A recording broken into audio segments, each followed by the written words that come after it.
work and rework your hair with the UK's #1 styling product, VO5 Extreme Style Rework.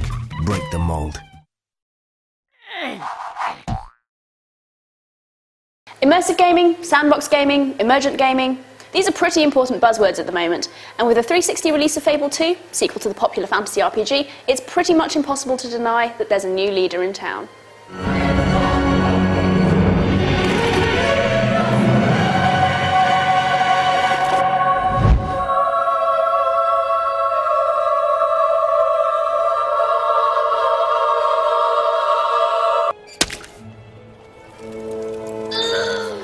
I really don't think I've seen a single-player RPG with as much depth to its world and capacity for you to partake in it as this.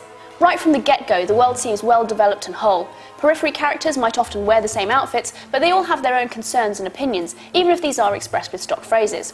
You can also interact with anyone and everyone, building friendships, antagonisms, relationships, trading buddies, followers, with a wide range of expressions you can perform. And the game strongly encourages you to partake in things like getting a job, gambling in the pub, buying and developing property, which will help you amass gold or develop other useful aspects of your hero. Being a hero, you're going to be someone the locals take notice of, and you can very quickly get a sense of being a part of a community, with people greeting you by name in passing or backing away from you in fear, depending on your reputation and how you've treated them in the past. And that's another incredibly impressive aspect of the wholeness of Fable 2's experience. It really is about the choices you make, both in the game's plot, where you're often offered the option of completing objectives in different ways. Are you going to release the locals who have been kidnapped by bandits, or are you going to sell them into slavery? And in your lifestyle, are you going to eat fatty foods or stay healthy, sleep around or get married and raise a family? And while Fable 2 does rely on binary systems of morality, it combines a number of different binaries to make this a little more grayscale. So potentially, you could be evil yet kind, good but impure, etc.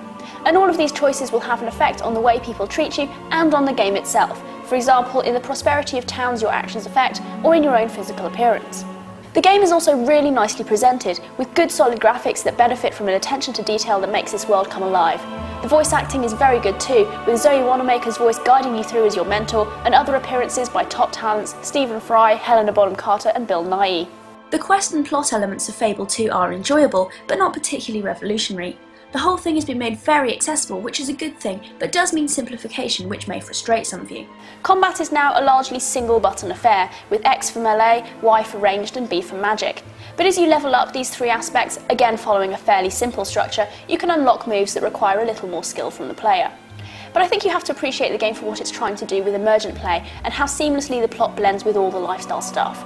You have a glowing trail of breadcrumbs around your feet, pointing you to your next objective, and you can set which objective to mark if you have multiple goals, including personal concerns like popping home to see the family, so you can explore as much as you like without worrying about getting lost. Your dog, who has impressively realistic behaviour, also manages to point things out to you without feeling like too much of a piece of the game's machinery. Accomplished as it is, Fable 2 still has a few irks.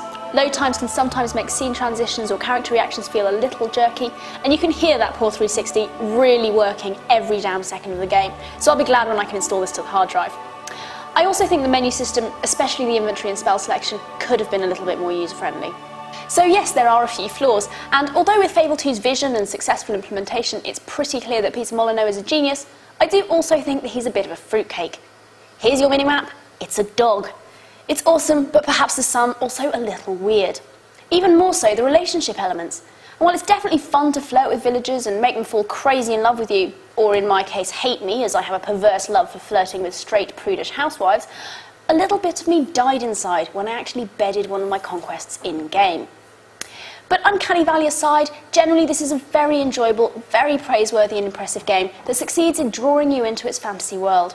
I'll definitely be spending more time exploring Albion and really recommend that you give this a go. This is definitely a 5-star game. But really, any game where you can accidentally shit yourself if you fart too hard sort of has to be.